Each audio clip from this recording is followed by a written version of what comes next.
finishers and factions catching action.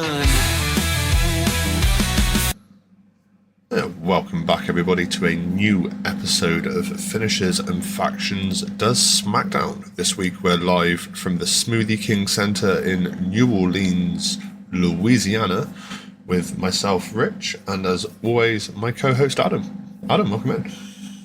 Thanks a lot there, buddy. How are you? Yeah, I'm good. I'm good. Excited to make my way through this episode of SmackDown. Well, why don't we just dive straight in? So we started off this week's SmackDown as with a backstage promo with Cody Rhodes and Nick Aldis, and this was from the news that sort of broke just before this came out on social media, just before, about maybe 24 hours before the episode premiered, and it was a case that Nick Aldis is telling Rhodes that he's pulled from the advertised six-man tag, which was supposed to be the main event for this evening, because we have in attendance the final boss, The Rock. Well, it wasn't named as such like that to start off with. You know, Nick Aldis kind of told Cody, there's a reason you've been pulled out. If you smell what I'm cooking, you could just see Cody's face was like, oh, for fuck's sake. Not again. And I think everybody else, apart from sort of diehard Rock fans, which don't get me wrong, back in his heyday, 100% a Rock fan, 100%, and I like some of the stuff he's done since. However, we're talking about a guy who's not really had a proper run with the company in 11 years. This is a guy who shows up occasionally. Yes, he did a little bit around WrestleMania last year, but I don't think he can go anymore, I think a lot of what we're seeing from him is mic action. Apart from the few spots that we saw him do at Mania last year, I'm really surprised to see if he could go again. I just hope they don't ruin a main event by throwing him in there. Well, we've got to obviously wait until later on in the card to find out what it is that he wants to talk to them about, but it's a case that WWE threw the rule book out the window with this one, sort of, because not to my memory at least, I can't remember the last time that they dropped something in this late. And no. You find out that an advertised six-man tag match that was being advertised last week, so this is essentially like going to a gig for your favourite band to find out your favourite band ain't playing your favourite songs when you get there, even though they promised in the promotional ads that they did.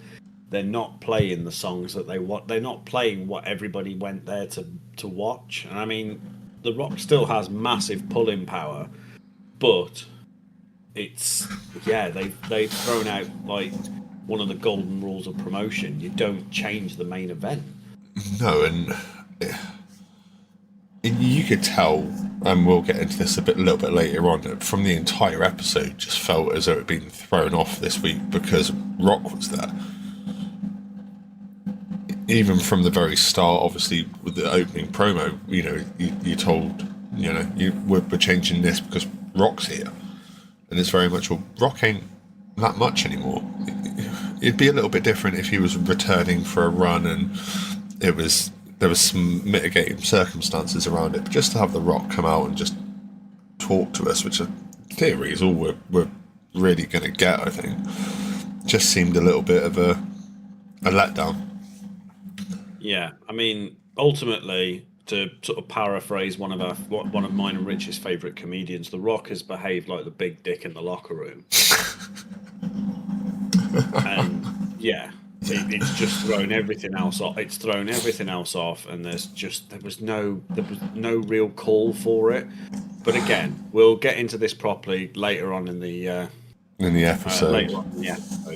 So we then go from that promo straight into match number one, which is Jimmy Uso and Drew McIntyre. Sorry, that name is going to stick now until he stops being a bitch.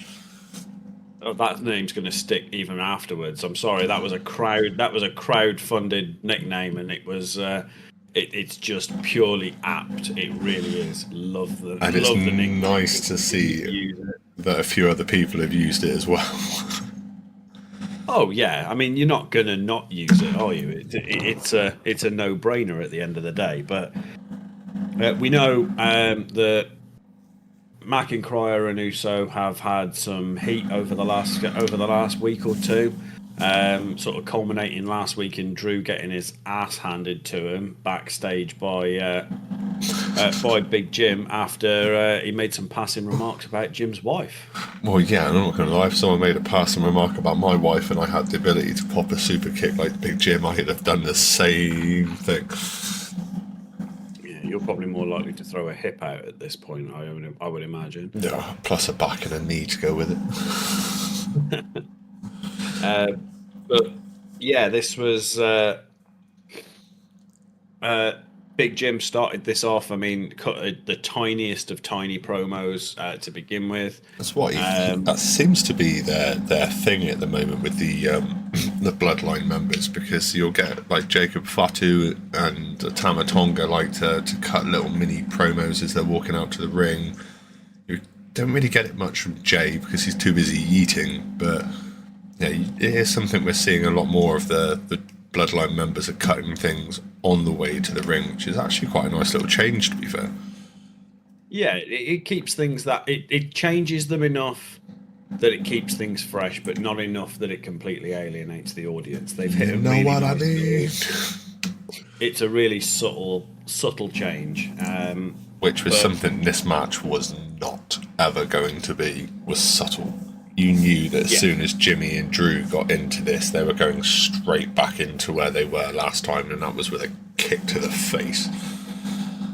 Yeah, so Jimmy and Drew have faced each other 38 times, but never in singles competition, which is insane. I found that a really strange statistic as well, that they've been in the ring with each other 38 times, but never gone mono on mono. Yeah, so this was the first time one-on-one, but they've obviously they're obviously going to have each other really well scouted. Definitely. I mean, Drew starts off with like using his size, as Drew is prone to doing. I mean, if I had that kind of size, I'd be using it as well. So it's tactically a sound decision to make, but I noted an Alabama slam into the steps for Big Jim. Yeah, I had that written down, which kind of I then followed it up with the fact that we headed into a commercial break as just after that was happening. But that kind of showed us how much McIntyre was going to use his intent and his physical edge to really make sure that Big Jim did not want to get up. And as normal from every Uso that we see, he fights back with a lot more resilience. There was a few lovely timed moves that he popped off. I've made note here of that he caught McIntyre leaping from the ropes with a well-timed super kick, that he followed it up with a bounce off the ropes himself into a spear, which got him I think it was a 2 count. Then it was there was a lot of reversals and a lot of sort of head games within this match. Sorry, I've got a little bit later on that after a dodged double stomp attempt and what turned into a neck breaker, you end up seeing Drew McIntyre just use a kip up. And then sort of go into his Claymore kick setup, which was, like we said before, that guy's a big guy. He's got a big foot, like Bigfoot, and a big boot. And I would not want to be on the receiving end of that Claymore kick. But as he tried to get into it, he got met with another super kick. And you see a lot of people, especially on social media, turn around and say, the Usos they're only a couple of trick ponies. They can super kick, they can Samoan drop, and they can run around like headless chickens. I actually think since they've kind of split the Usos up and they've given them both a bit of a singles run, we are starting to see a lot more variety to what both Jimmy and Jay can do in the ring without each other. As for so long being the tag team they are, they have relied on one another to be there, and now it's just their ass they've got to look after.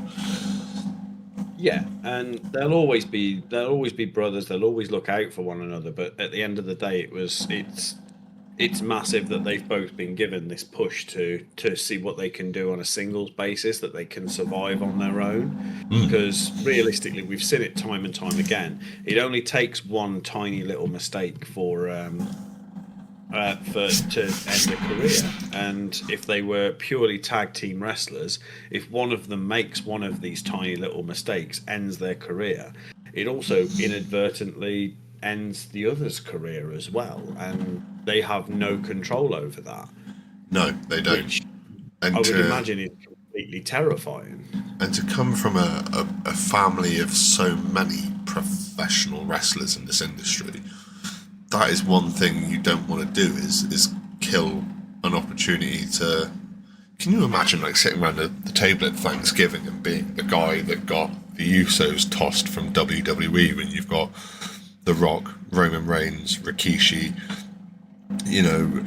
Nia Jax, Jacob Fatu, Tama Tonga, Solo Sikoa, all these guys all sat round the table for family dinner, and you two are the two fuck ups and the black sheep of the family. That's not gonna lie. That is I mean, being any kind of enemy of that family and sitting around their dinner table is going to be an intimidating feat when you've got people like The Rock and Roman Reigns, the Usos, Solo Sikoa, Jacob Fatu. There's a lot of finishing moves there. Being there, but well, Tama Tonga's they're all family, aren't they? yeah. Get a little bit of Zilla Fatu in there. Yeah, exactly. I mean, there's members of the quote unquote bloodline that haven't even made it into WWE yet. There are constant rumours that they will, as long as it's done in the right way, I suppose. But there were a few bits in this match that I wanted to mention as well, just sort of bringing it back round again. Big Jim did actually quite a nice little whisper in the wind, which normally we only see, I believe, if I get this right, it was a patented move from Matt Hardy. Whisper in the wind was, yes. Yeah, it was. I'm not quite sure how they're going to get away with him doing that, or whether he can kind of, paying homage, I suppose, from one tag team wrestler to what is probably going to go down in history as one half of the best tag team in professional wrestling ever, with the Hardy Boys. I think we're getting to that point now where you can get away with paying homage to those sort of wrestlers. Yeah, this is it.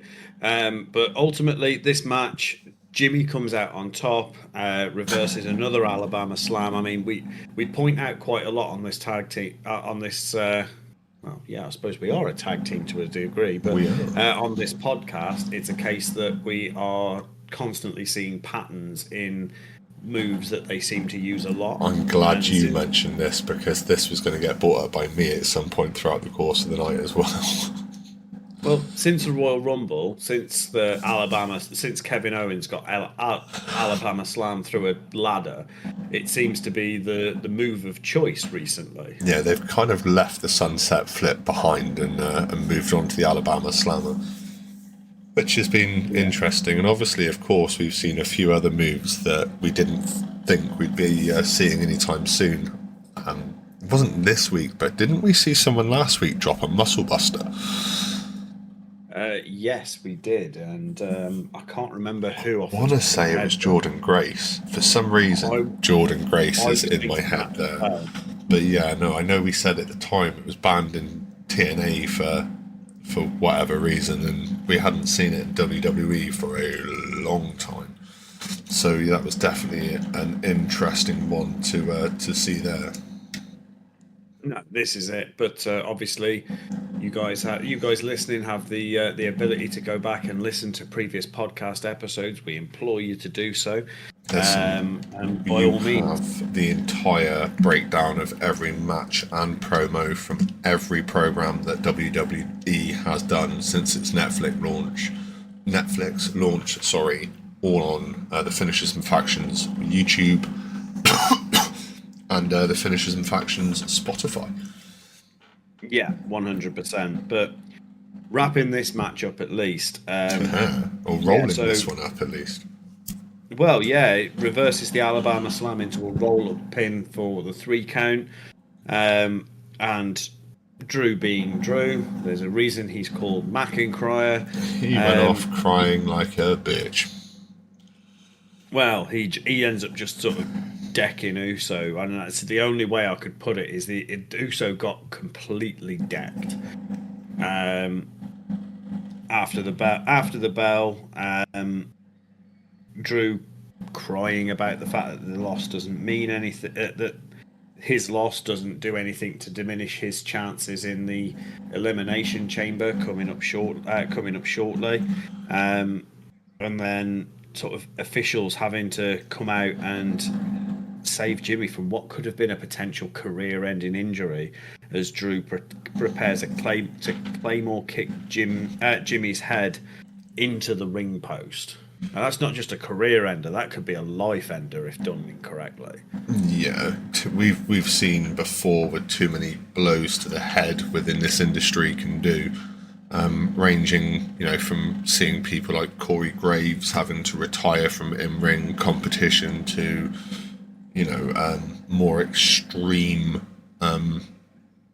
issues with, the likes of Chris Benoit, I suppose. I thought you were just going to leave it there. I didn't know whether you were going to name and shame them. I wasn't 100% sure if I was going to or not as I did it. I think, after seeing the band who wrote his entry music, after 20 odd years have gone, actually, fuck you, we're taking our song back. I think it's time for me personally, just to kind of go, he was still a big part of WWE for a long time. And I'm going to quote an interview actually with Kurt Angle, and it was like he said that he felt that some of his best matches in the WWE were against Chris Benoit. So by completely burying the fact that Chris Benoit was there, you're taking away some of his best matches. So yeah, unfortunately, there's not much we can do about the outcome, and both Daniel and Nancy didn't have a choice in what happened there, but I think you've kind of got to leave it go. It's been a while now.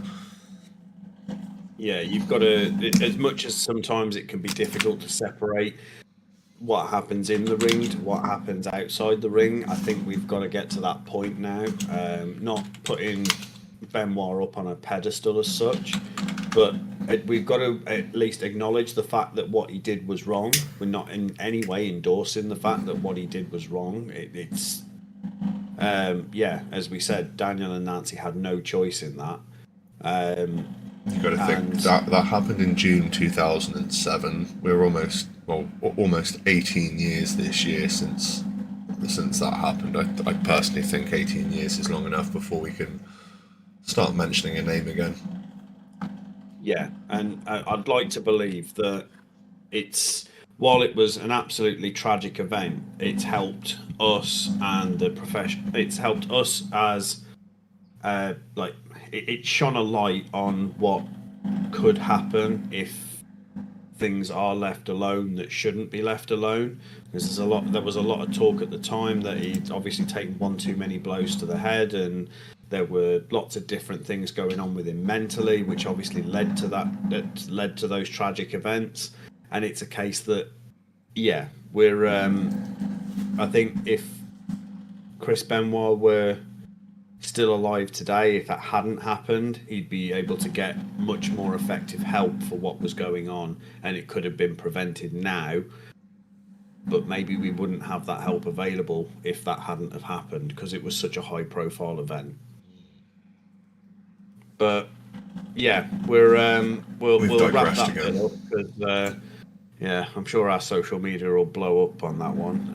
But we're also told at the very end of this match that the advertised 6-man tag that was supposed to be the main event is converted into a 2-on-2 tag match, which you'll see Braun Strowman and Damian Priest versus Solo Sikoa and Jacob Fatu. Yeah, so we had a little bit of a recap from the Elimination Chamber, and then we got into like a little backstage thing where we see Solo arrive, get out of his truck, and he runs straight into Jacob and Tama Tonga. And he was trying to explain to them, like, last week was an accident. Obviously, there was an incident in the ring where Solo ended up spiking, I believe it was Jacob Fatu, rather than his intended target. So they were basically just trying to work out, again, it was an accident. If it happens again, there's some serious trouble.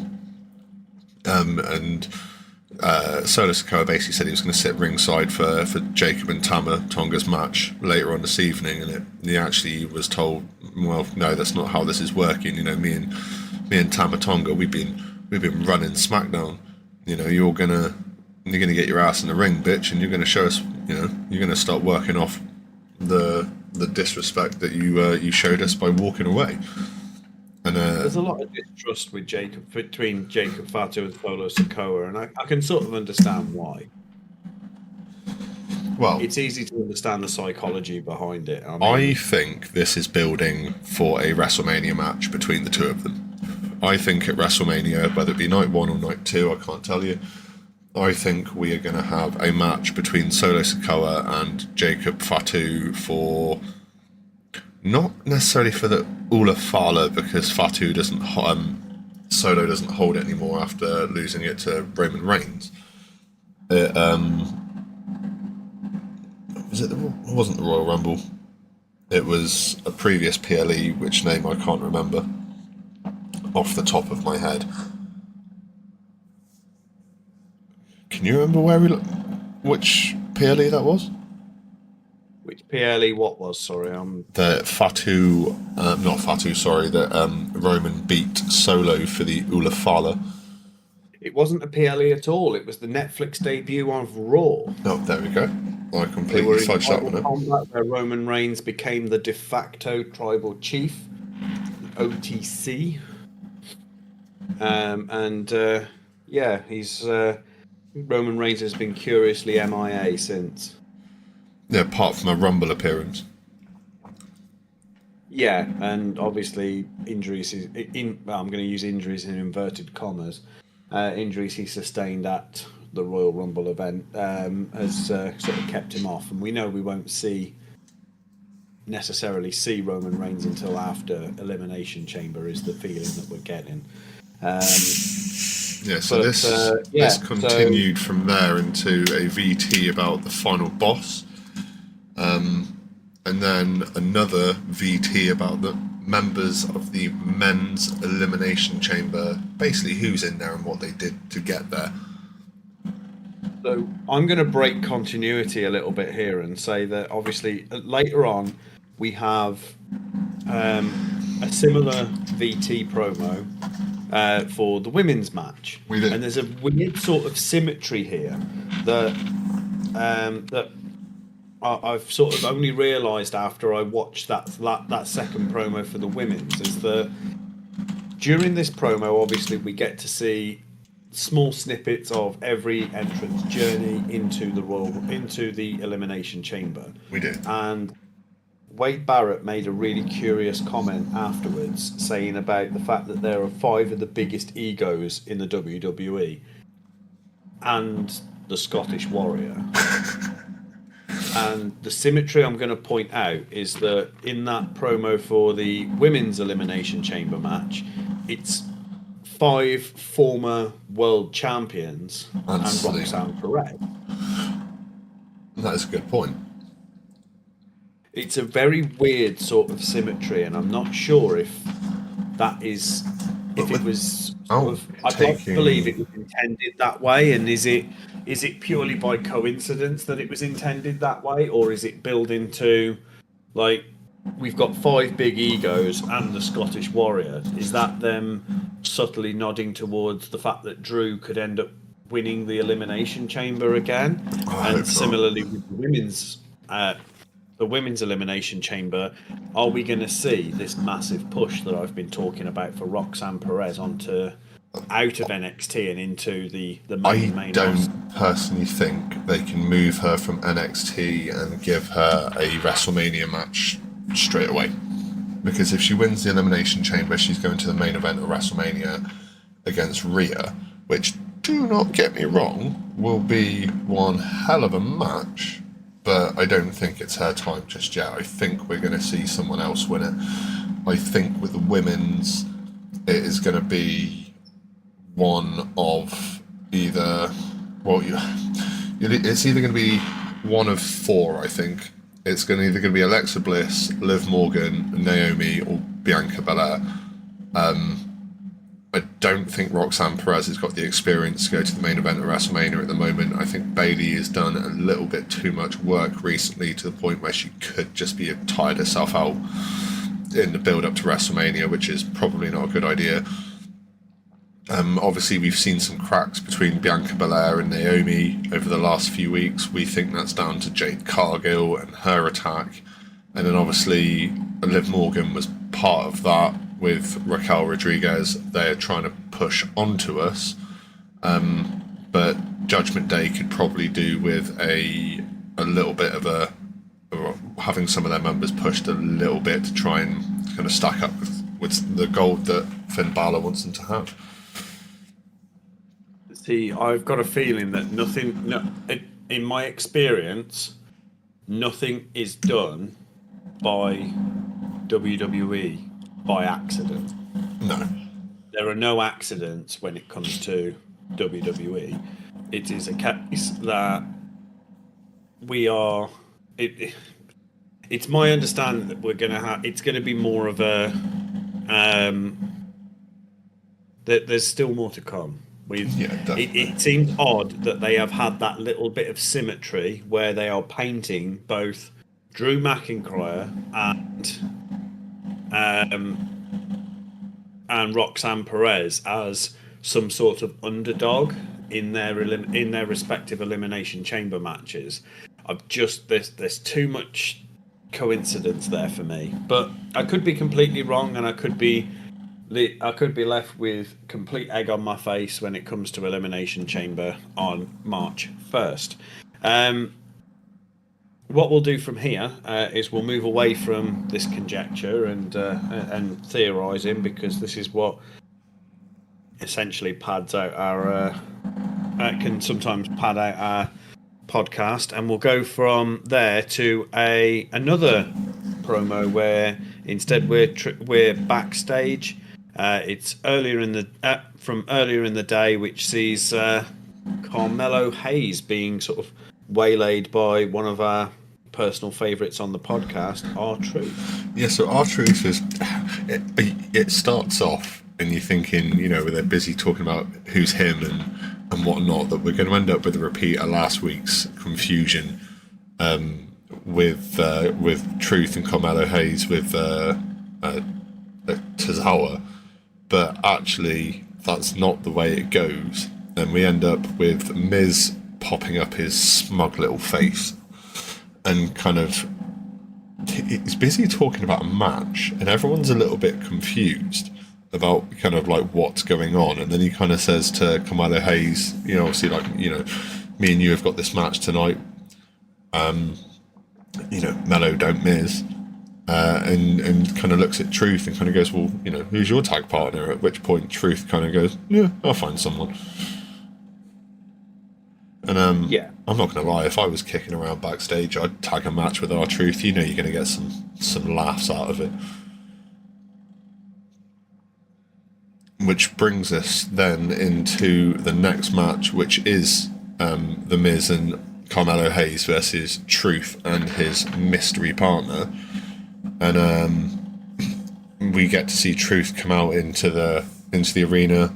Can't remember if he did the same as he did last week, where he was doing his own entry music. I think he may have just come out to his entry music. No, he did. He came out. He very much sort of got the crowd involved, but cut it really short. Obviously, teasing the fact that in the promo beforehand that he's got a Louisiana legend to tag with this week, but it's not a Louisiana legend at all. I was trying to Google Hall of Famers. Confusion came in on this, as his tag partner this evening is L.A. Knight. Yeah.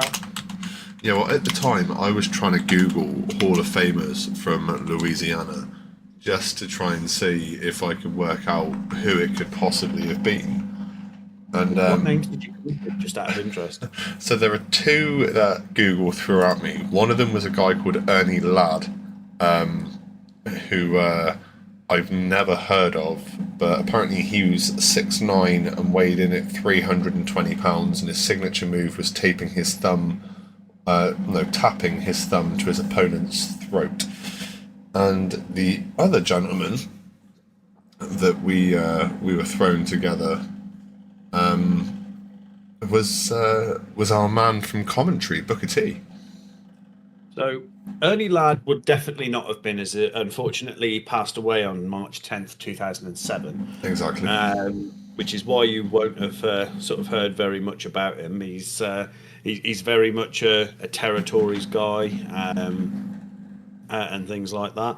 And Booker T could have been a potential. I mean, we do know that Booker T still gets in the ring because a few weeks ago in his own promotion, he had a match against Zilla Fatu, which is another member of the bloodline that we've not seen in WWE at all. Yeah, this is it. And but unfortunately, neither of these legends were stepping between the ropes for very different reasons. And we were treated to LA Knight instead, who is as a very confused and seemingly enraged Wade Barrett informed us, is originally from Maryland and is called LA Knight because he moved to Hollywood. Right. Which kind of answers a few little questions there, I suppose. If anyone didn't know why LA Knight was known as LA Knight, then it was quite an interesting one. No, Yeah, this match again, we can understand where the confusion might have come in for Truth here. Obviously, Louisiana, its initial breakdown is LA. It does make sense. I can sort of understand his confusion. He's definitely a bit of an idiot. Regardless of that, I mean, we know LA Knight can come out and put on a good match. We saw last week that R-Truth can come out and more than hold his own. Carmelo Hayes has been getting a big push in singles competitions over the last few weeks, taking on some big names. And I mean, the only one that we're not overly fond of is The Miz. But even then, The Miz and Carmelo Hayes have had. Oh, was it them that had a decent match last week? No, Truth had a match against Hayes last week. Miz had a half decent match last week against LA Knight, didn't he? For the number one contender for the US title from Shinsuke Nakamura. And to be fair, on paper, it's not a bad match. You know, like you said, we've all seen these guys pull off and have some amazing matches. As much as we try not to give Miz too much credit because his ego's bigger than his wiener is anyway. But Not a difficult comparison, I'm sure. No, and the only reason that came up in my head then is because I watched a New Day promo this morning on social media, and it was the rap battle between New Day and the Usos, and you got Kofi going, "Oh well, where's your weenie do?" And it's like, "What's a weenie do?" It's like when your belly hangs out more than your weenie do. Oh, fuck's sake! I need to stay off social media in the mornings. But the match itself was it was a decent match, and it was a very entertaining match, as we know we're going to get from all of these superstars involved. I mean, for something that was only a 7-minute match, I don't know why I made note of the fact it was only a 7-minute match, but it wasn't a long match, but you had some incredible spots within that match. Oh, definitely. I mean, we got quite early on. R-Truth started counting a pin for on Carmelo Hayes, even though he hadn't technically got him pinned. Yeah. Which I'm still not 100% sure if Truth is doing this to try and get a rise out of Carmelo Hayes, or if he's doing it because he genuinely believes that's what he's supposed to be doing. The guy is a complete enigma, and I'm not mad at the fact that I don't understand why he does what he does. I'm just glad that he does what he does. Right, and the fact he does what it does, you kind of think, oh, it's our truth. It's going to have that comedy factor to it, and yes, it does. But the guy can still wrestle. It's not like he's just coming out there to make a mockery of the fact that he's got a year left on his contract and he's just taking a piss and trying to get his appearances in for his money. He can still go, and we see that with obviously last week in his match, this week in his match as well. They're both sort of like decent length matches for a guy who's not really had a lot of matches. He does seem to be definitely a big part of a lot of them. Yeah. It's not one of those where he sits out for most of it and lets his tag partner do all the work. Well, don't get me wrong, LA Knight doesn't need an excuse to try and, show who's the bigger megastar between him and Miz. And when he finally gets into the ring, he pops Miz with a hell of a flying clothesline, followed by a pretty naughty elbow drop. Yeah, this is it. And I mean, we've obviously seen over the last few years, really, is that one of our truth's wrestling heroes is none other than the farewell tour himself, John Cena, and he's been doing his best to pay homage to his hero as much as he possibly can. And in fairness, he pulls off an impressive 5-knuckle shuffle and STFU in that little sort of homage to John Cena there. Yeah, it's for once he actually manages to pull it, because he did try it last week and he didn't quite manage to get it off. He got it counted. So now he's managed to finally pop it, and he even went for an attitude adjustment as well, which again this time got counted. But I'm just waiting for the man who can to jump in the ring. I know we won't be able to see him hit that 5-knuckle shuffle, but we'll be able to see it be hit. Yeah, this is it. It's going to happen sooner or later, but but this match, as entertaining as it was, obviously had to come to an end. It is a case that due to an outside interference by our current US title holder, Shinsuke Nakamura, who comes out of the crowd to attack LA Knight, ends up handing the win. Ends up handing a win to Mello Don't Miz. Miz actually managed to get the win on this one. Carmelo Hayes was kind of out on the outside. But yeah, Miz managed to hit up a skull-crushing finale as Hayes came back in to manage to hit the first 48. But a lot of the work done for this was done by Miz. Yeah, which is a nice change, really, as the Miz is there normally just to either take the fall for the defeat or suck the glory for a win that was gotten by somebody else. Pretty much. He's actually managed to pull his weight this particular week, and we might see it a little bit more in the future. I think we're going to see a lot more of Miz. They're definitely building this Mellow Don't Miz thing up. Now they've got a win under their belt as well. We could have another funny tagged team in the division. Because obviously only a few months ago, you had the Miz and R-Truth were tag partners, so it's a strange one. Yeah, very much so. We'll move on from there. And we went straight into a VT promo for everybody's favourite Skeletor lookalike. Oh, see, I've got down on my list that it's a Charlotte Flair promo next. Well, it started off with Tiffy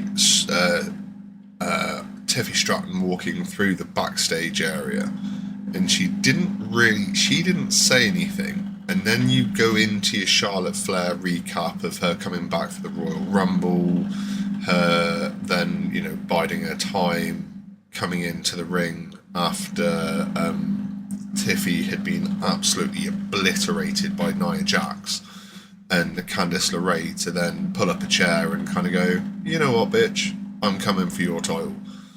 And then we kind of go back into the ring where Tiffy's come out from where we see her before to kind of basically talk about what's going on with her at the moment. She feels that since she's become, the women's world champion, that everyone's really obsessed with her. And that last week she basically got Nia beat until Candice interfered, and at Elimination Chamber, both Tiffy and Trish Stratus, who is making an in-ring appearance in her hometown, are going to basically make sure that that Nia Jax doesn't get anywhere. But she doesn't really want to spend too much time talking about Nia and Candice LeRae. She wants to more have a little chat about Charlotte Flair. And basically she goes again back over the recap of Charlotte standing over and kind of picking her, and it's kind of actually her saying, by Charlotte doing that, she kind of made my dreams come true. And that in that moment she realised that the rumours about Charlotte Flair are definitely true, and that no one loves to kick a girl when she's down like Charlotte. So Charlotte's kind of coming at her, and Tiffy's not gonna go the way she wants it to go. Tiffy doesn't want Charlotte Flair's legacy. She's welcome to her legacy. It's all about how Tiffy just wants to make sure that she's got that number one spot in women's WWE. And at the moment, that's where she is. She stood on top right next to Rhea, obviously on different brands, but they both hold the major titles. And we're going to see how it goes. Unfortunately, though, we do get an intro from Nia Jax, who comes out to the ring with Candice LeRae, saying it's cute how Tiffy thought she was going to win last week. And Candice throwing out there that she wouldn't actually be standing where she is if Trish Stratus hadn't come in and saved her ass. And basically Nia telling Tiffy, you're not going to make it to WrestleMania. Like, I'm going to kick your ass and get my title back before Mania gets here, and your big main event against Charlotte's not actually going to be a thing, because it'll be me versus Charlotte for the WrestleMania. Yeah, and this was always going to work out this way. I am going to hit pause on this part of the card, as we do seem to have missed something that I wouldn't normally sort of draw attention to it. The only reason I'm sort of drawing attention to it now is more so to do with the fact that she is a bit of an unsung hero, I think, and needs and the fact that they've gone out of their way to try and shine a bit more of a light on her, I think it is worth taking a bit of time to be able to sort of appreciate that. So before the Mello Don't Miz match, we did actually see a small VT promo for Zelina Vega. We did. I forgot about Zelina Vega, who has been cropping up quite a lot. Sort of sizing up champions, as it seems. Very much sort of trying to figure out which champion she wants to go for, which one's going to be which ones she thinks she can feasibly take on, I suppose. It seems that she's setting her sights high on a women's title there for it. But yeah, we'll as I said, Zelina Vega is one of those I think has been vastly underutilized. She was moved over to SmackDown, and we've seen her make a few promo appearances, but nothing in ring as of yet. But we'll get there. But yeah, this Tiffany, Candice, and Nia Jax situation has been sort of massively taking off. Yeah, it has been, and I think it's not like WWE are known for throwing spanners in the works, and I think at some point this WrestleMania match between Tiffy Stratton and Charlotte Flair is going to end up being a fatal four-way. Yeah, we could certainly see that. It's a case that this goes from quite a long promo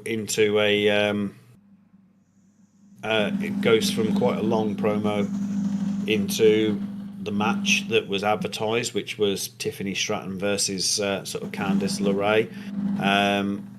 I've got to admit, as much as we've seen Candice LeRae with Nia Jax a lot recently, it's going to be interesting to find out how Candice LeRae sort of breaks free of Nia's shadow. I've got a feeling it's going to happen in somewhat similar fashion to how, Tiffany Stratton did exactly the same thing.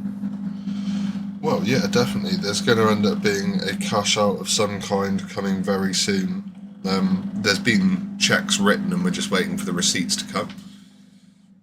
Yeah, 100%. Because Nia Jax is not known particularly by her in-ring persona, at least, to be known to sort of treat her friends well. It's kind of a case that they are there at her convenience, and there's nobody that's going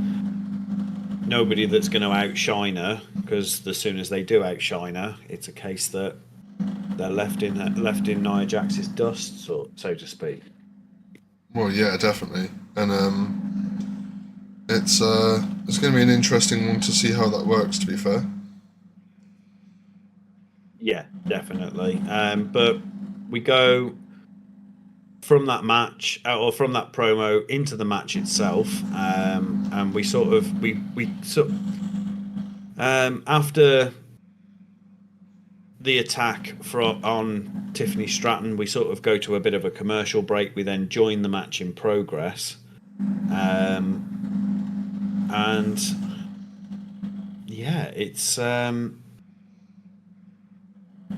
the match in progress, and sort of see that Tiffany Stratton has sort of found herself on the back foot after that attack, and is sort of struggling to find her way back. But almost as soon as Tiffany Stratton seems to find her footing in the match, we see Charlotte Flair make an appearance. Well, she was meant to be on commentary, so she comes down and joins the Wade Barrett and Joe Tessitore. Yeah. Yeah, down on commentary for the remainder of this match. Basically just adding stakes as she observes her future WrestleMania opponent. Yeah, very much so. More of a story builder, having Charlotte there than anything that was kind of going to take part or interfere with this match. Yeah, and she spends a majority of her time on commentary, sort of doing what Charlotte Flair does best. She talks about herself. She is the daughter of the great Ric Flair, and he is also incredibly good at doing that. So you'd be surprised. He made his career doing that. Charlotte Flair, while she has made a career out of doing something very similar, it's very much been riding Daddy's coattails. Yes, definitely so. And while she is a talented individual, and I will never take that away from her, it's just a case that, I don't know, maybe she should have tried. Maybe she shouldn't have come in using the Flair name to have garnered the position that she's ended up in. I just feel like she utilised that a little bit too much to get into the position that she's in, and now that she's there, she's treated more or less like wrestling royalty, which, to be fair, Ric Flair has done the work to do. It's just a case that I don't feel that Charlotte Flair has done equal amount to deserve the standing she has, if that makes any sense. Oh, it certainly does. Where the two women in the ring for this match have definitely put down the work they needed to both get themselves to the position where they need to be, which is kind of pushing towards that main event of WrestleMania in the build-up.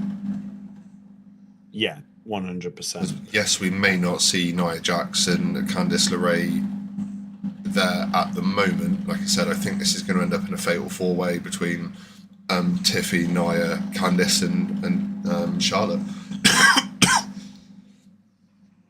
There's a possibility for that, and that could be how we see Candice LeRae break free of Nia Jax's shadow.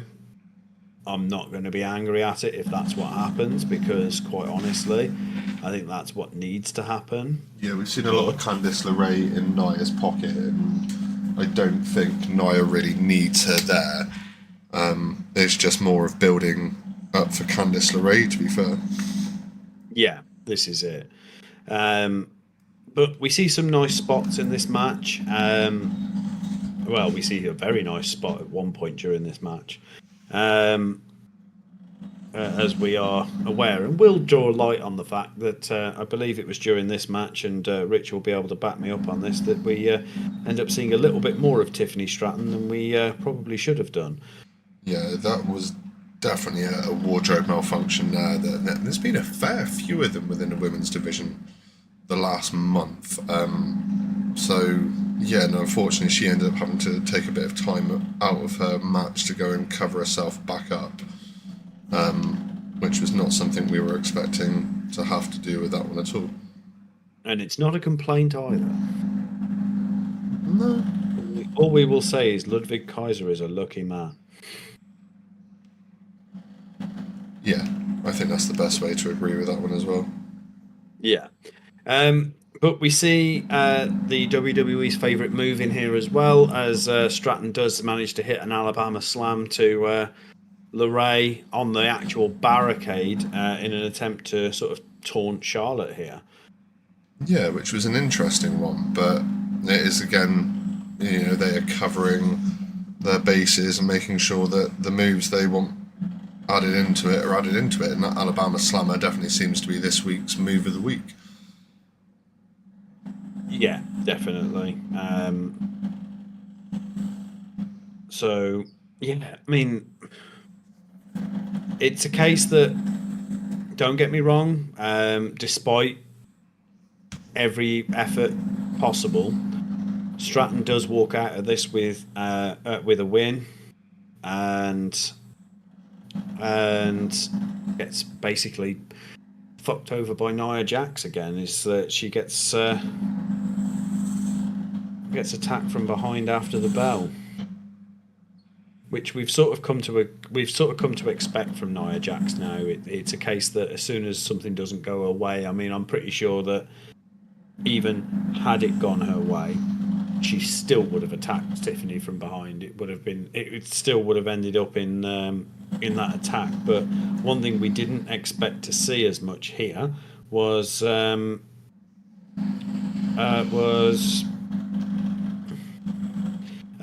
Stratus coming out again to try and save Tiffany, but being just completely out-muscled by Nia Jax. Which I think is something we're going to see quite a lot of when we get to Elimination Chamber. I do not think Trish Stratus is going to get it as easy as she thinks she is. I think we're going to end up coming out of this with a shock result, actually. What, you don't think Nia Jax is going to cakewalk this somehow? I think we're going to get to a point where I don't think they're going to bring Trish Stratus back in her hometown and have her lose. Where the way they're building it at the moment says that Nia and Candice LeRae should walk that match. I think it's going to be a very close match, and I think it's going to finish in a sneaky roll-up. Which isn't a favourite way for matches to end with yourself. We found that out over the course of doing this podcast. It's not a clean way of doing it, but unfortunately, when you're against an opponent like Nia Jax, there may be no other option. No, of course not. The only other thing to sort of mention after this match, after the beatdown and the match that they'd had, it was very much a case that we were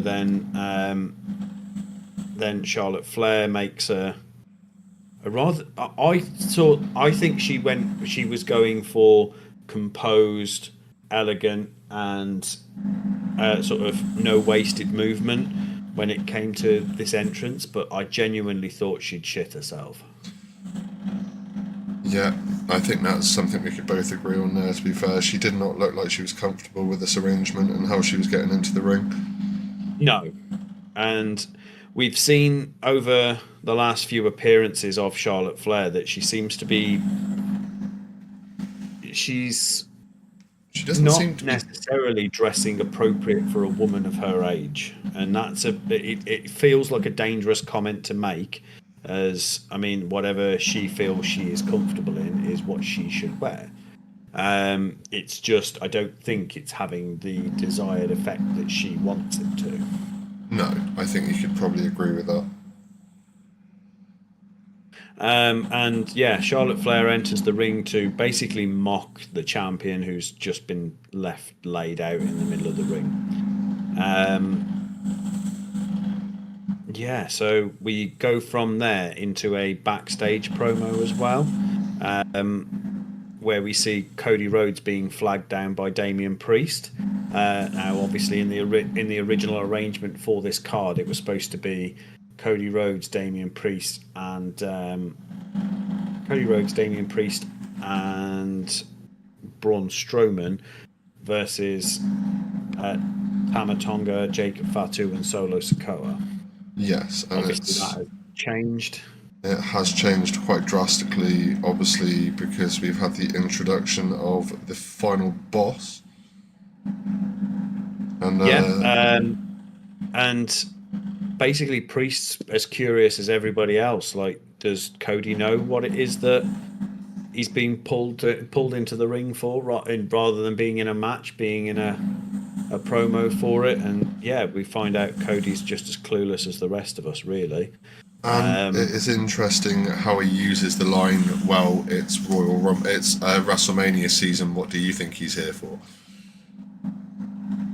Yeah, I sort of cottoned onto that as well, but then they start going over a little bit of their shared history. I thought actually it was a very like in WWE, because it is a combat entertainment sport. We see a lot of confrontation with these backstage promos, but this, for a nice change between Damian Priest and Cody Rhodes, was actually a very sort of. I found it to be a very respectful promo. It was like they were talking like me and you do. We're not constantly gearing up for a fight with one another. It's a case that we're that while we give each other shit, it's a case that we're just generally very respectful of one another and talk in a friendly manner. And that's the impression I got from this promo with these two guys right here. Yeah, and it was. It's nice to see that when they're not in the ring against each other, some of these guys do have a lot of respect for each other, sort of backstage and out in the world. Obviously, we know it's all scripted, it's story-based entertainment, but there is sometimes, is some real heat between these guys, and it's not just a conversation or a storyline. Punk and Rollins is a prime example of that, but these guys, yeah, they look like they get on really well, to be fair. Yeah, and obviously they were talking about the fact that just last WrestleMania, they both walked out as champion, and unfortunately for Damian Priest, he's not managed to have the run that Cody's had. His championship, and is now instead competing for Cody Rhodes. It could be competing against Cody Rhodes for his championship, which can be an interesting way of finishing it off. Oh, 100%. So yeah, we're then sort of Cody Rhodes leaves and Braun Strowman enters. Sort of Cody is replaced by Braun, which sort of the block doesn't match the hole, so to speak. It's you're replacing what is a very impressive guy by Cody Rhodes' standards to be an absolute monster of a man in Braun Strowman. Well, he is the biggest SOB in professional wrestling. He is. He's not the laws of equivalent exchange do not apply to this situation, unfortunately. But there again, it's a very friendly exchange between the two, which you'd sort of hope for, considering they're in a tag match together later on for the main event. and they have some sort of like friendly banter. They competed against one another in the Elimination Chamber qualifier, which Damian Priest ended up coming out as the victor for. And then they're just sort of solidifying a game plan for the tag match later on. So nothing out of the ordinary there for it. It was just a nice exchange between two guys, really. Yeah, which was definitely nice to see, because it's not something you see a lot of these days. No, definitely not. And then we go into some facts from New Orleans, WWE in New Orleans. I mean, this was the 13th SmackDown in New Orleans, held in New Orleans in total. And New Orleans has been lucky enough to host not one but two WrestleManias, being WrestleMania 30 and WrestleMania 34. It will also, as we will get to a little bit later, be the host of WrestleMania 41, which we get to see a little bit later in this episode. So WrestleMania 30 was the one where Brock Lesnar ended The Undertaker's WrestleMania streak. As Adam was saying off podcast, he still hasn't fully watched that match. Because I haven't watched any of that match. I refuse to believe it's true. If I don't watch it, it's not real. Yeah, I mean, I can fully get behind that. So other matches that were included within that, we had John Cena versus Bray Wyatt, where John Cena came out on top. The Shield defeated Kane and the New Age Outlaws. And Daniel Bryan, I believe, did double duty in that WrestleMania, as he had a triple threat match versus Randy Orton and Batista, where he came out on top with the WWE World Heavyweight Championship, and then went on later on to face Triple H and won that one as well. Which, yeah, I think he may be the only person to win two matches at WrestleMania. I'm not sure that's true. In the same WrestleMania. Even so, I'm not sure that's technically true. Oh, no, actually. No, you could be right there. I'm searching through just my memory at this point.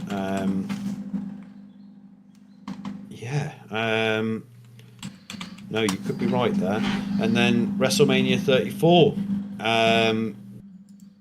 What did you have for WrestleMania 34? WrestleMania is where 34 was where Brock Lesnar again defeated Roman Reigns to retain the Universal title. Yeah, we did. We saw that one. It was also where AJ Styles retained the WWE Championship when he faced Shinsuke Nakamura. And what else do we have here? The Undertaker defeated John Cena at this WrestleMania as well. And Charlotte Flair defeated Asuka. Well, that's a name we don't see much of anymore, but that's purely because she's having some personal issues outside of WWE. Yeah, she's been involved in some rather nasty stalking cases, I think, recently, and yeah. Right, so I went back and just did a quick bit of research. Yokozuna competed in this twice in one night at WrestleMania 10. Bret the Hitman Hart also did it in WrestleMania 10. The $1 Million Man performed double duties. Macho Man Randy Savage also at the same WrestleMania. This is IV, so I'm guessing this was WrestleMania 4. Hulk Hogan did it at WrestleMania 9. Greg the Hammer Valentine also did it at WrestleMania 9. Yokozuna did it at 9 and 10. Don Muraco did it at 9. Kane did it at 24. And then the One Man Gang did it at WrestleMania 9 as well. So WrestleMania 9 had a lot of, well, actually no, WrestleMania 4, sorry, had a lot of people pulling double duties back then to bulk the card out a little bit more.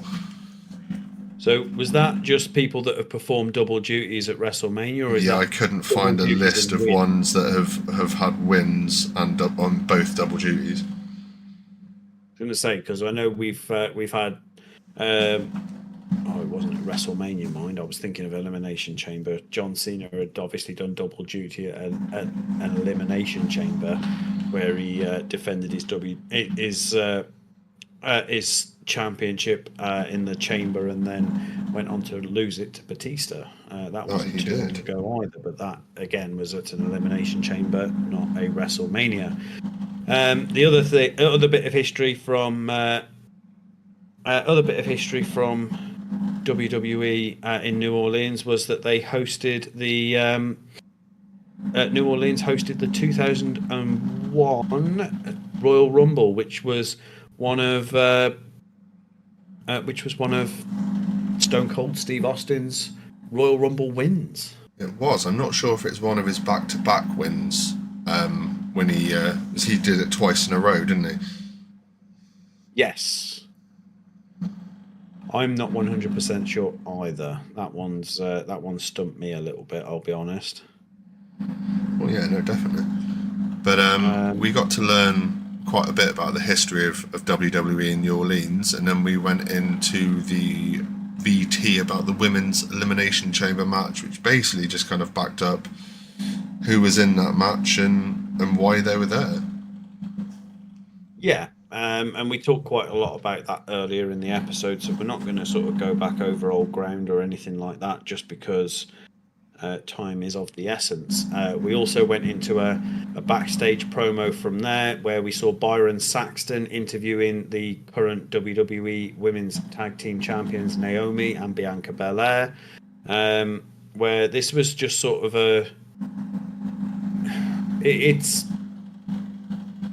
I mean, we call them promos. They are promos, but this one was a promo. It wasn't there to sort of further a storyline of any kind or anything like that, or at least it wasn't in my view. It's very much a case that we had. They were there to discuss the Cargill footage, which was revealed last week on SmackDown. Plug-in being on Raw on Monday, and plug in the singles match that they've got versus Liv Morgan, which was the next match on the card. Not before we were treated to yet another VT, which was an Alexa Bliss promo. Somebody we haven't heard of at all, in fact, since she qualified for the Elimination Chamber a few weeks ago. Yeah, so her qualification for the Elimination Chamber was definitely, well, it was the first time we'd seen her since the Royal Rumble, and she had the entire wrestling world in the palm of her hand for the Royal Rumble, because a lot of us didn't think that we were going to see her again. There was some contract issues being posted on social media that basically said that, and 3 days before the Rumble, she removed everything wrestling related from her social medias, and it looked like the contract negotiations had kind of fallen away. Obviously, Alexa Bliss went off to have a baby. She's been out for the last 2 years. So there was a lot of, I think they were building it with contract negotiations, the fact that she owed them time and she wanted more money on a new contract, and I'm not sure how they worked it out, but yeah, to get Alexa Bliss back at the Royal Rumble was incredible, and that pop went. And then we had just an equally big pop when she had a match for the elimination qualifier, and it could be, I think Alexa Bliss is an outsider to win the Elimination Chamber, but we never know what is going to happen. Like I said, they're probably still going to be working out what they're doing up to about 5 minutes before the women go out there for that match. Yeah, quite possibly. It's perfectly possible that they may not have any real plan for for Alexa Bliss. It could literally come down to the wire. Do you want to control yours?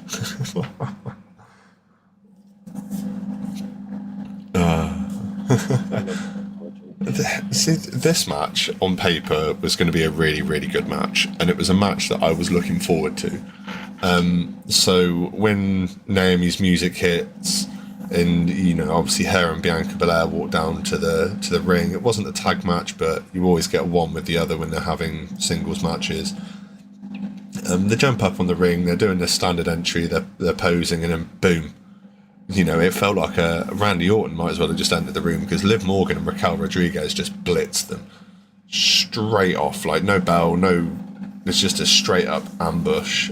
You've got Liv Morgan going straight for Bianca Belair's knees, while Rodriguez has an opportunity to plant her with the Tiana bomb. Now, we don't normally see a lot of what Raquel Rodriguez can do. Even in the matches that she's had recently, she seemed very flat-footed, very kind of like out of her depth and not really sure what to do. This beatdown from the two of them, she looked a lot stronger than we've seen her recently.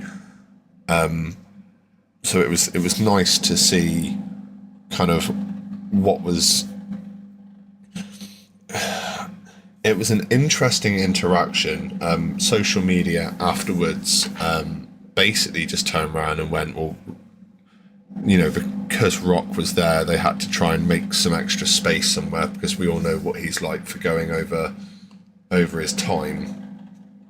And it was definitely an interesting one that they chose this out of all the matches to go, you know what, I'm not doing anymore. Yeah, it's a bit disappointing, in fact, that they just sort of turned this into a bit of this is where they decided to recoup the time. Yeah. It shouldn't have been a case that, well, as we said right at the beginning of the episode, it should never have been a case that they were, that they dropped this in at the last minute. It should have been planned, it should have been timed out, and it just wasn't. This blatant way that they cut short this match, which could have been an absolute barn burner of a match. Oh, it could have been the match of the night. Yeah, and it just fell really flat, the fact that they decided, no, this is where we're going to cut time from, and this is who we're going to take time from for the final boss to come in and do whatever the fuck it is he's going to do.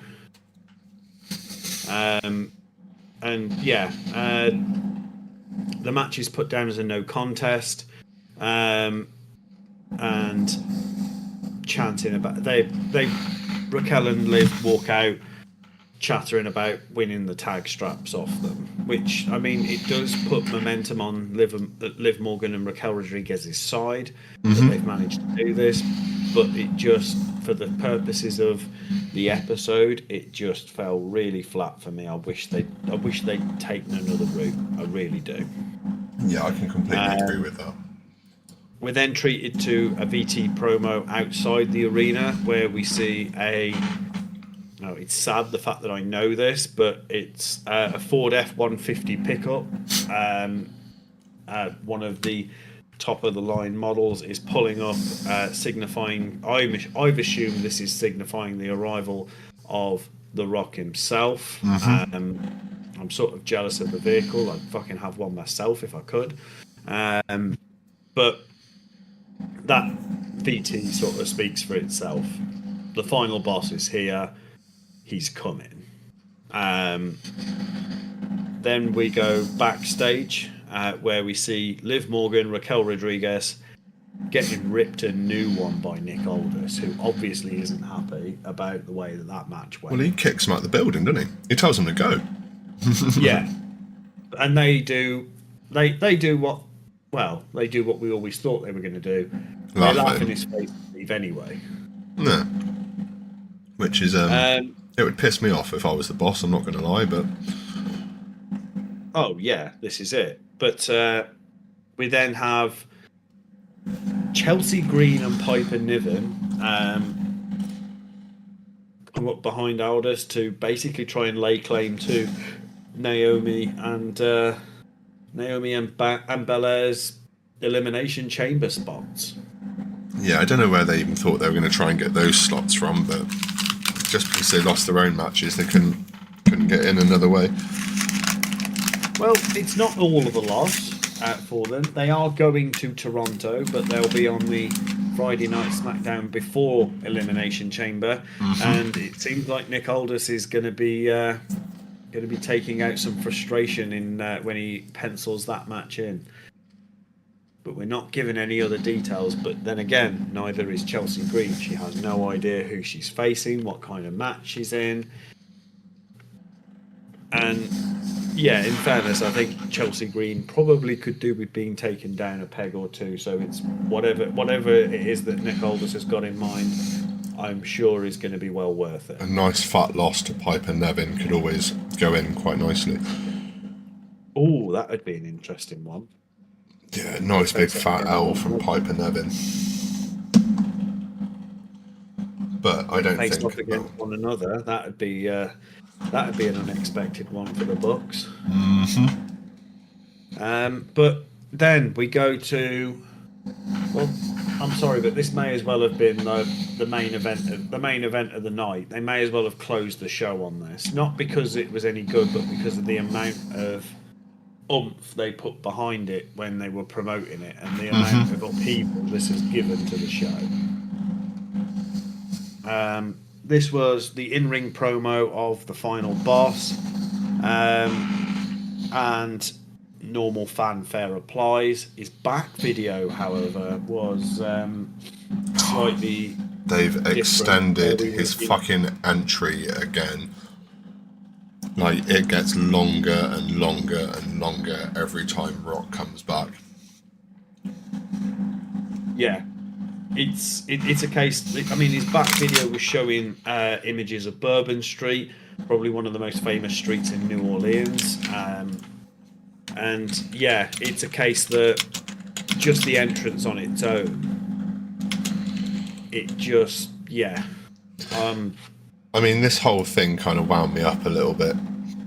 Yes, we got to see The Rock, but did we really need to see him for that long for the little amount of information he gave us? Probably not. I mean, Rock was stood in the ring for 20 minutes, and all we got out of it was the announcement that WrestleMania is going to be in New Orleans next year. Yeah, so that was the bombshell announcement that New Orleans is going to play host to WrestleMania 42, which means that New Orleans has had 3 more WrestleManias than the UK ever has. But I did read somewhere that the UK is unlikely to get a WrestleMania anytime soon, even though they teased the hell out of it about 18 months ago. Yeah, I would sell everything I owned, including my brand new car, for a ticket to WrestleMania. In the UK, it would be, you'd get it once, maybe every 20, 30 years if they ever did do it. But yeah, WrestleMania in the UK would be absolutely fantastic, and I would make sure, I'd probably even sell the children to make sure I could get there. And I love my kids, but that is a once in a lifetime opportunity. Yeah, this is it. It's a case that, so this promo sort of made my head hurt. It made my head hurt a lot, because it was so off the cuff, and it showed a hell of a lot of, in my opinion, showed a hell of a lot of like ring rust essentially, for The Rock, and it wasn't even as though he was competing in the ring for it to be ring rust. It was so obviously unplanned, so obviously unrehearsed in any way, shape, or form. There was no fluidity to it. There was very little direction in it. They knew where they wanted to go, and it just seemed like a mishmash of everything. Because we have The Rock comes out, as Rich said, it was excruciatingly long intro, and he does all of his normal bits. Is finally, and starts gushing over New Orleans getting WrestleMania 42, and we actually start seeing some heel bits and pieces from The Rock in this as well, and he goes from complimenting the crowd to insulting them in seconds, and then back to being their best friend again. There was one little section where they were singing, obviously The Rock, and then he comes out and goes, "Oh, it's a nice duet. You hear The Rock, and then you've got you bunch of inbred STD-ridden trailer trash," and you're like, "What? Well, that came out of nowhere." Yeah, there's no build up to it. He has come out. Obviously, he's given a huge gift to the city of New Orleans in WrestleMania, in playing the host to WrestleMania next year, but then goes to trying to insult as many of them in as short a space of time as he possibly can. And it just makes no sense whatsoever. But calls out the person he really wanted to speak to, Mr. Rhodes, which was the American Nightmare, Cody Rhodes. Thankfully, his entrance wasn't anywhere near as long as The Rock's. But right, I mean, it's not far short of it. They are slowly catching up. Oh yeah, 100%. I've got loads of notes for what was said during this promo, but if we boil it all down and condense it all down to what it actually comes out to, because there was a lot of fuck about fluff and platitudes in this promo, where I think if The Rock had come out and said, "Yeah, New Orleans is getting," he could have done his 20-minute long intro and then boiled it down to the facts of what it is that he wanted, and we could have still had the Liv Morgan-Naomi match in plenty of time. Yes, I think Rock was being incredibly selfish, taking up the time he did for the information that he gave us. Yeah, because essentially it sounds he's done it in a very roundabout sort of way, which isn't The Rock's style at all. Rock is very direct. He's very, "This is what I want, this is how I'm going to get it, get out of my way or get in line." That is the way we've always known The Rock to be. Whereas he starts talking about the fact that last year's WrestleMania should have realistically been The Rock versus Roman Reigns for the WWE title. That was what they wanted. That was supposedly what the WWE universe wanted, and it was Cody Rhodes' fault that they didn't get it. But Cody Rhodes is The Rock's friend. They're very good friends. Their family are friends, and it's almost as if Rock is asking Cody Rhodes to give up the WWE Championship, like just vacate the title, and even goes as far as to ask Cody Rhodes for his soul at one point. I mean, are they trying to paint The Rock as the devil at this point? Is that where they're going with it? There could be 101 different ways they do decide to go with it, but I'm just really hoping that out of all of this, we don't get that The Rock forced on us in ring competition. I've said this a few times. I really think normally when you see someone come back on the road to WrestleMania of the statue of Rock, and we saw it a lot with Cena as well, and I hate to say it because I love the guy, but he'd come back at WrestleMania or Royal Rumble and make a play for a title somewhere. And I just don't think it's needed these days. We've got enough quality like in the roster at the moment without having to try and incorporate too much more into it. Yeah, it's I'm still don't know where to go with what to make of what's going on, but essentially The Rock has asked Cody Rhodes to be The Rock's champion. He doesn't want him to be the WWE's champion. He doesn't want him to be the WWE Universe's champion. He wants him to be The Rock's champion, which I think is a sneaky way of basically saying, "I want you to give me what I want, and what I want is Cody Rhodes' soul and a match between him and Roman Reigns at WrestleMania. Yeah, which is, as he does point at the title and say he doesn't want that, he wants Cody's soul.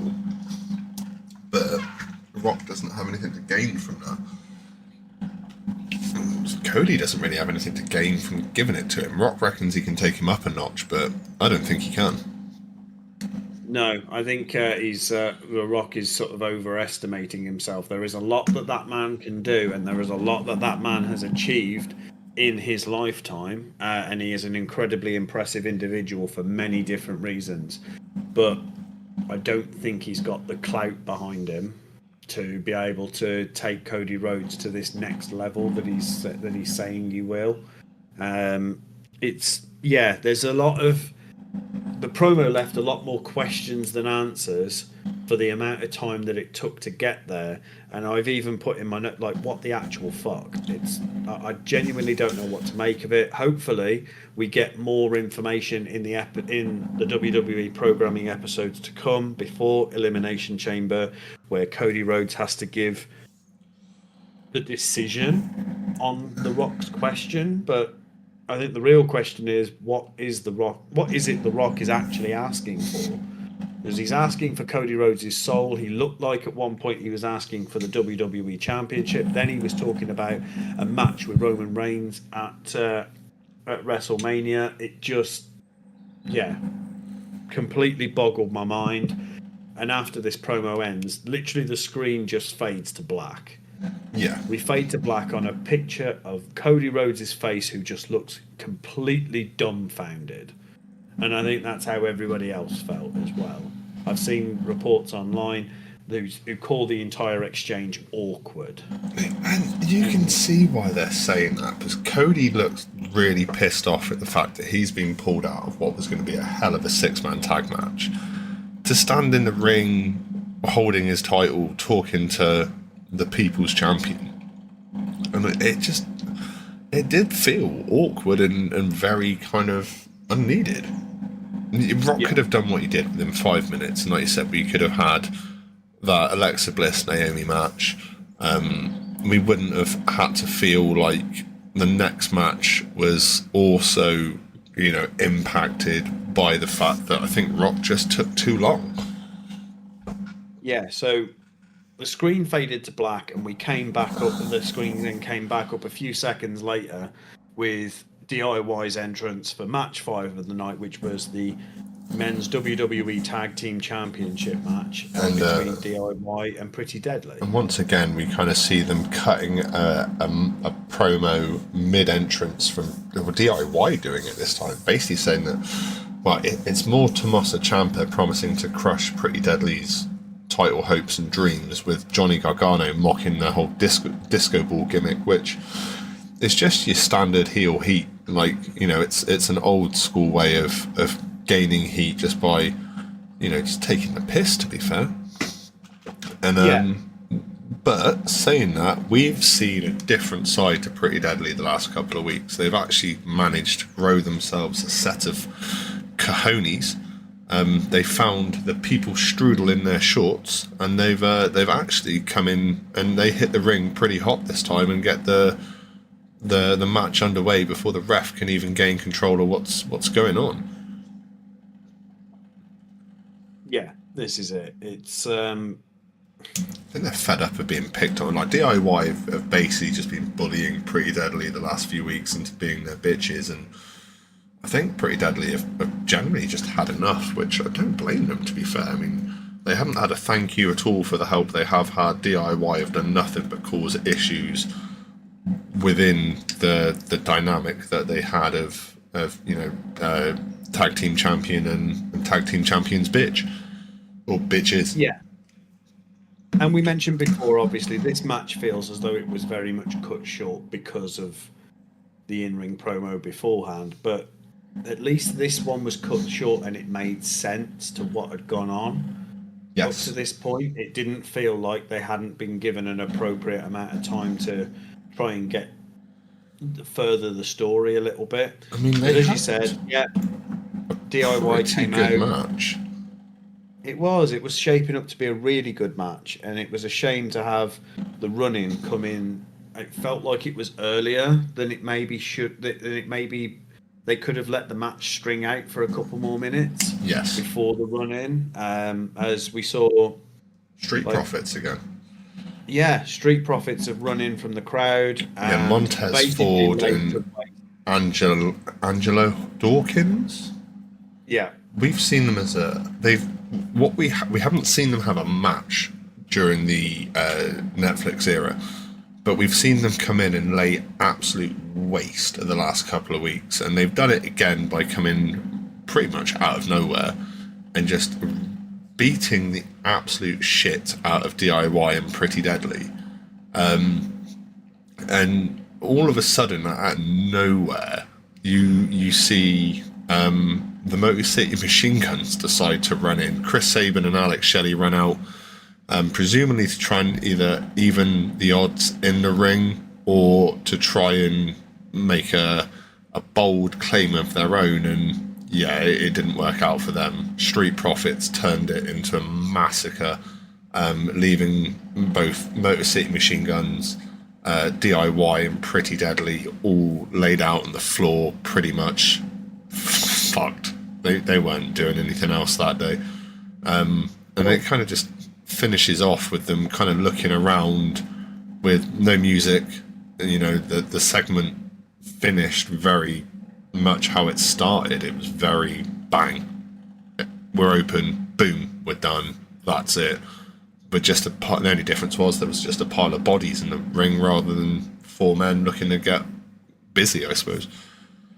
yeah. I mean, Motor City Machine Guns came out because Street Profits interfered in their tag team title match at Royal Rumble, their 2 out of 3 falls match. It was interrupted by the Street Profits, and DIY retained. Now, to me, it made more sense strategically for the Street Profits to allow possibly the match to have played out, because I think we could have seen a title change hands with Pretty Deadly this on this particular event, but it's a case that we'll never know. That's still coming. I think that title change is still coming. We know after this match that it's not done. There's going to be more matches between DIY and Pretty Deadly trying to finish off what's been started. Whether these matches also get interfered in by the Street Profits, or whether we end up seeing another match between the Street Profits and DIY. Again, we could have an 8-man tag match set up here where a title changes hands, but whether it goes to Pretty Deadly or one of the other teams would be an interesting one. There's obviously Chris Sabin and Alex Shelley of Motor City Machine Guns. They've been on a bit of an incredible run recently in the tag team division, and they've had some great matches. And they haven't held WWE Gold yet, so it'd be nice to see if they can get their hands on that. Well, that's not strictly true. Motor City Machine Guns did have a run with the tag team titles, and were actually beaten by DIY to. Fuck that one that's up. how they lost. It wasn't a tremendously long run, but they did have a run. I didn't think they'd had gold just yet. Oh, well, I stand corrected.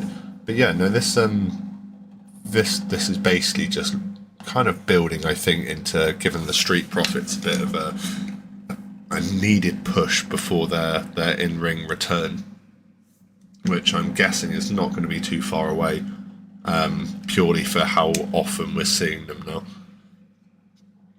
No, this is it. It's building suspense. I've got a feeling that we'll see. It's either going to be, we could see a tag title match for the Street Profits at next week's SmackDown, or possibly even the SmackDown that follows Elimination Chamber. You're right. It is coming. It just hasn't made it there just yet. But yeah, so DIY retain their titles because of Street Profits interference, and as you say, yeah, everybody ends up getting laid out by the Street Profits. They are looking so fucking dominant right now. I think we've got a heel Profits coming back as well. The way they're working this in, it's definitely a heel Profits. Yeah, 100%. We've got to wait until we've got to wait and find out how this is all going to sort of play out from here. But we're then treated to a small VT about WWE history. I made a mention of this earlier on, where on the 21st of February 2010, it was Elimination Chamber, and John Cena retained the WWE Championship in the chamber itself, but then loses it the same night to Batista. Animal. And then it's sort of followed by a VT about John Cena's journey to the chamber, which, I mean, was ridiculously short, to be quite honest, as it was. He's not really had a journey. He kind of came back and announced that he was going to be in the Elimination Chamber, and then it was like, oh, wait a minute, shit, Royal Rumble's first. Yeah, I'll be in the Royal Rumble too. Yeah. That was pretty much it, to be fair. I mean, Cena's walking into that chamber match having won 3 chamber matches before himself. So he knows what it takes to win in the chamber. It's whether he's going to have the he's going to have the reserves to be able to do it. I'm not sure how this whole John Cena retirement tour is going to work. Obviously, when he first came onto the Netflix debut, it was very much like, I'm not here to take anything from anyone. I'm just here to give back to the company that's given me so much. And then a week or so later, it was kind of like, it was Royal Rumble, wasn't it? And he was like, oh, actually, I'm gonna get the 17th title, and I'm gonna do this just so I can shake the hand of the guy who wins 18. And it was kind of like, dude, you've been doing this for 23 years. Like, if it's taken you this long to get 17, and yeah, you've had some moments where you've been away from the company and some part-time runs and stuff like that, but I don't think we'll see anyone beat 18 or beat 17 for a long time. I'm surprised they're going to let them. Actually, I didn't think they'd let Cena beat Flair's record because of who Ric Flair is, the loudmouth. I thought he'd just kick off about it, but obviously they've got the okay from him that he's okay with it, so to speak, to let it happen. But whether we see it at Elimination Chamber or WrestleMania, obviously it'd be interesting to see how they work it in, if they do decide to work it in. I don't think they can afford not. I don't think they can afford not to allow Cena that last title run, bearing in mind how prolific he's been in WWE for the last 20 odd years. Yeah. It's a case that they can't really afford not to afford him that the chance at one last title run. It doesn't have to be a long run. It just has to be a run. He literally just has to get his hands on that title, whether it be for... You could give it to him at WrestleMania and strip it off him the next night on the Raw after. He would not care. I don't think many of the fans would either, to be fair. As long as he got his hands on that title, I'd be happy. Yeah, precisely. But someone who's not happy at the moment, though, is our next VT, which was a response from Kevin Owens to Sami Zayn about their unsanctioned match at Elimination Chamber.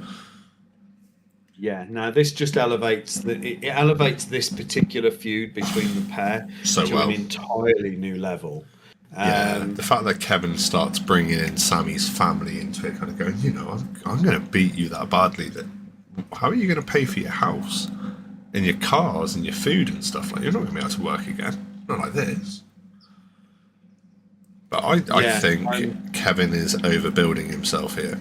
I'm not going to lie to you. I think this build-up from Kevin and how cocky he's been, especially with the whole Cody Rhodes story beforehand, with the Winged Angel championship, which, funnily enough, has disappeared since he lost to Cody at Royal Rumble.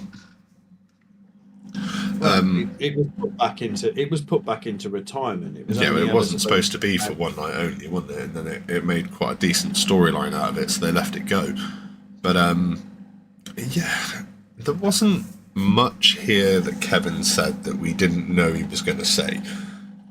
It was pretty much just building the rest of this story for the unsanctioned match, which basically means that when they go to Elimination Chamber, they are going to try and beat each other within a foreskin's distance of their lives, and we're going to sit and enjoy watching them do it.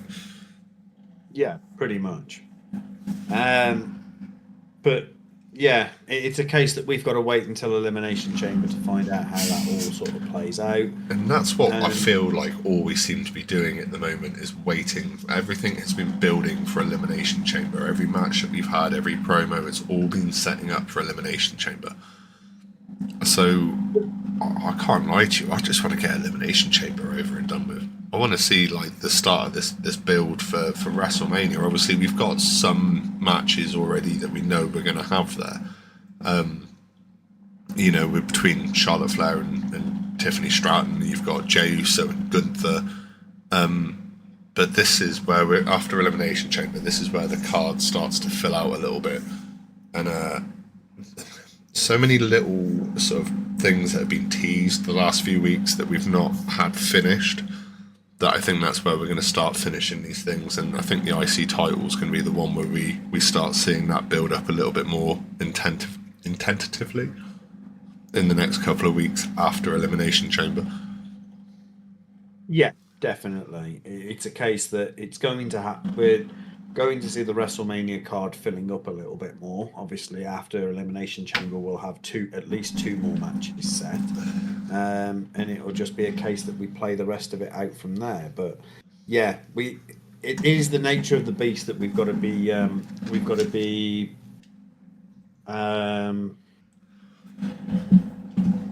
We've just got to wait like the rest patient. of you. Oh, patience is not something neither of us have. Yeah, no, of course not. But yeah, it's a case that as wrestling fans in general, we've got to be patient to find out exactly what it is going to happen next. We don't have another way around it. It's the way that it's always worked. It's the way that it always will work. Yeah, definitely. And we will get there. We will get there, but we are constantly waiting for one thing or another. Yeah, and the one thing that we've been waiting for all night was supposed to be a six-man tag match. Instead, because of old Dwayne's ability to yabber on, it got dropped down into just a standard tag match between Braun Strowman and Damian Priest versus Jacob Fatu and Solo Sikoa for our main event of the evening. And I'm not going to lie to you, this wasn't as good as a four-man tag as it would have been as a six-man. Yeah, I mean, it wasn't a bad match. I mean, with the level of talent that we had in this match, it was going to be pretty impossible to deliver a bad match, in my opinion. Yeah. But yeah, I'm not mad at the match as it's come out.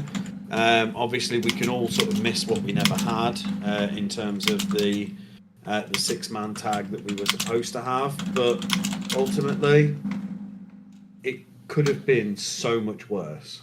It could have been, and there were some half-decent spots in this match. So, and without even the match starting, when they're all in the ring, and you can just see the Priest and Strowman one side, Fatu and Sikoa the other side, and they're just staring at each other.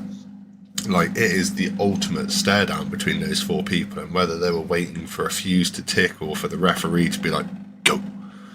You know, like the videos you see on TikTok where you've got the guy doing something sketchy and then it just goes da da da da da da, run.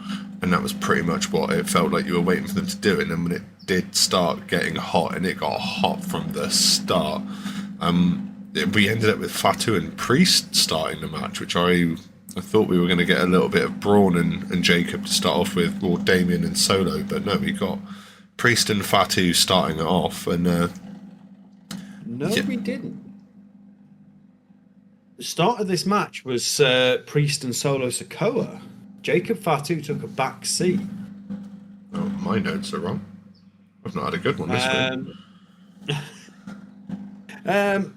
But yeah, it still. I mean, the match itself was solid. We've had sort of some fantastic champions in with this match, and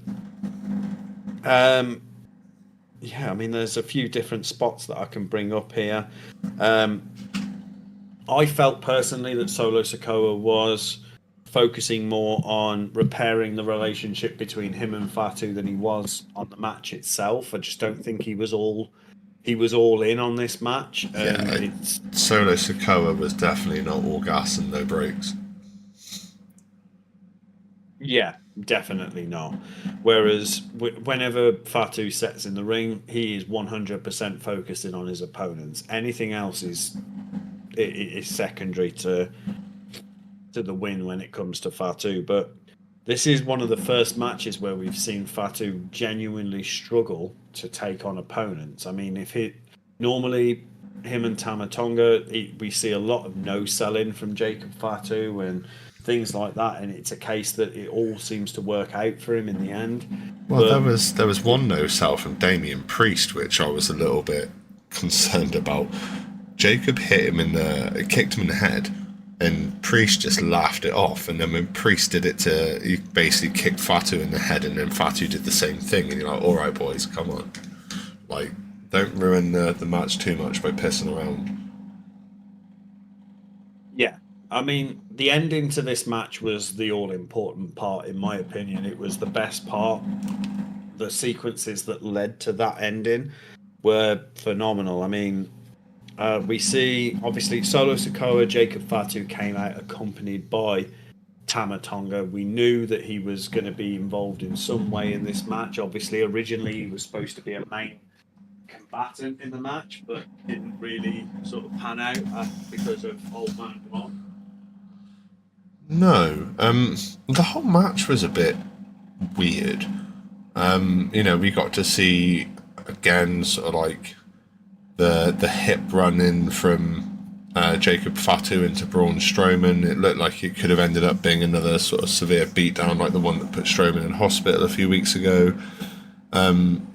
And then sort of like we went into a commercial break at one point, and when we came back from that, Jacob Fatu was basically just a one-man wrecking crew. He was hitting super kicks, moonsaults.